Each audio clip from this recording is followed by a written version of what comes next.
My father spoke of the Nisnes, half man, half shade, born of jinn and mortal blood. He said it bears but one arm, one leg, and half a face, yet it hops with unholy speed. Its eye gleams like molten rock, and its touch brings death so swift. The flesh falls from the victim's bones in a single breath. That is nothing.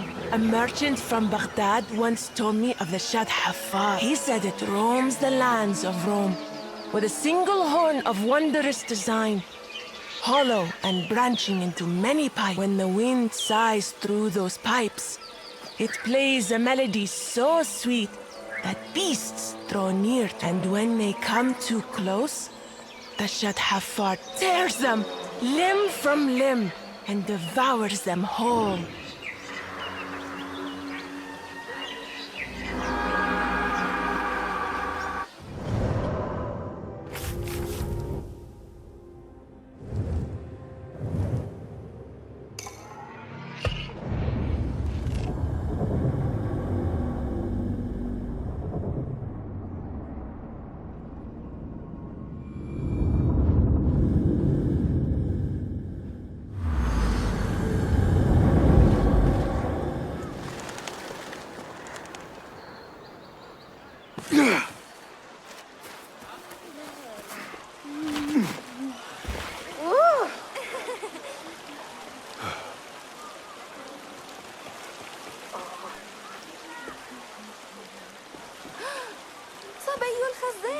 Listen well, young ones, to the tale of Zarqa al-Yamama, the blue-eyed seer of the Jadis. She stood watch upon the southern plains, and it was said she could spy riders a week's journey away. Finally, her tribe's foes sought to outwit her by marching behind uprooted trees, though they were many days' ride away. But Zarqa's blue eyes perceived their ruse, and she cried a warning to her people. Yet her tribe, fearing madness, heeded her not. When the enemy's host fell upon them, every one of Zarqa's people was struck dead. At last, they seized Zarqa herself and crucified her beneath the desert sun, tearing from her those eyes that had been her gift. So, remember, a divine gift bears its own burden. And to ignore the seer's warning is to invite doom beyond reckoning.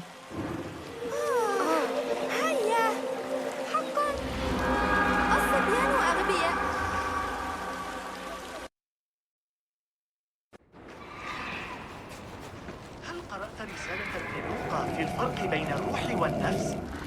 لا. لا يخطر. I tell you, the white sharkfish is but a jest beside the danda. Surely the mightiest beast in all the sea. It devours great creatures whole. And some say a single dandan once swallowed an entire ship with all its crew. Although I know of one fisherman who swears that this fish perishes at the taste of human flesh, or even at the sound of a human's cry. But even if this is true, it remains a wondrous creature. They say its fat runs bright as gold and sweeter than honey. Anoint yourself with it, they say, and you can even endure the deepest depths of the sea. حاولت تناول الموضوع في حديثي عن تسجيل وقت الشهر.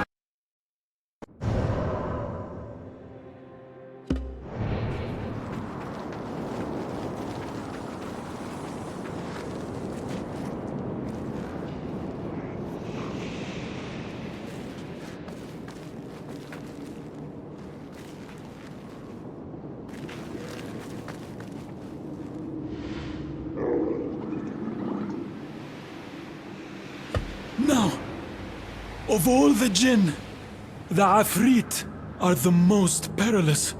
Their true abode lies in a realm beyond our own. Yet sometimes, they enter this world too, lurking amid ancient ruins, like the ones right here. They are merciless, wicked creatures, fashioned from searing flame, who bear the blood debt of vengeance and unleash wrath in its purest, most terrible form. I have heard tell of a mighty sorcerer whose hubris led him to summon a Afrit. By all accounts, he succeeded in calling it forth, but he failed utterly to command it. His end was most grim.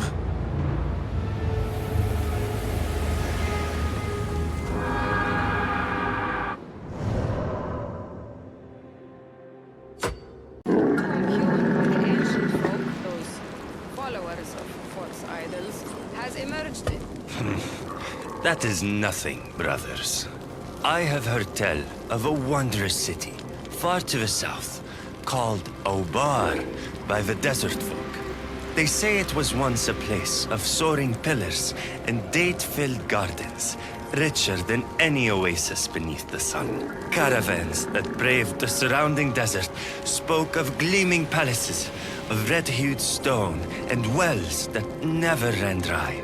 Yet, one day, the sands rose as though by God's command and swallowed Obar whole, leaving nothing but an endless sea of dunes.